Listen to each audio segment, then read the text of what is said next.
একজন গরিব যুবক ছিল, তার কাছে একটা ছেঁড়া ব্যাগ আর একটা পুরনো জেডের চুড়ি ছিল। একদিন সে চুড়িটা ব্যাগে রেখে ব্যাগটা নেড়ে দেখল, অবিশ্বাস্যভাবে চুড়িটা অনেকগুলো হয়ে গেল। সে ভাবল এইভাবে তো অনেক টাকা আয় করা যাবে, তাই চুড়ি নিয়ে রাস্তায় বিক্রি করতে বের হলো।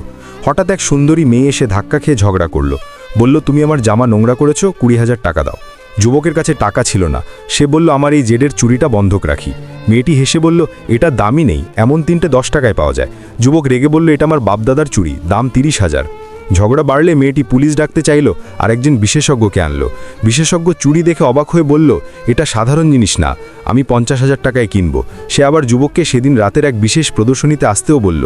মেয়েটি সেটা শুনে খুশি হয়ে বলল, আমাকেও নিয়ে চলো, বড় বড় লোক আসে, আমি দেখতে চাই। মিষ্টি কথায় যুবককে রাজি করালো। সন্ধ্যায় তারা প্রদর্শনীতে গেল।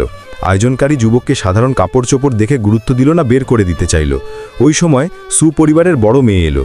তার দাদু খুব অসুস্থ, তাদের এক বিশেষ সাততারা জীবন বাঁচানো লাইট নষ্ট হয়ে গেছে। সে কাঁদতে কাঁদতে বলল, কারো কাছে থাকলে একটা লাইট দরকার। যুবক বুঝল তার জাদুর ব্যাগ দিয়ে এটা করা যাবে।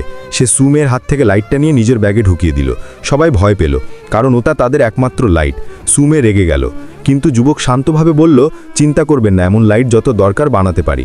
সে ব্যাগটা নেড়ে দিল আর হঠাৎ করে 7টা লাইট বের করে টেবিলে সাজিয়ে দিল। সবাই অবাক হয়ে গেল। এতেই বোঝা গেল যুবকের ব্যাগটা জাদুকরি, আর সে সেটা দিয়ে ভালো কাজও করতে পারে।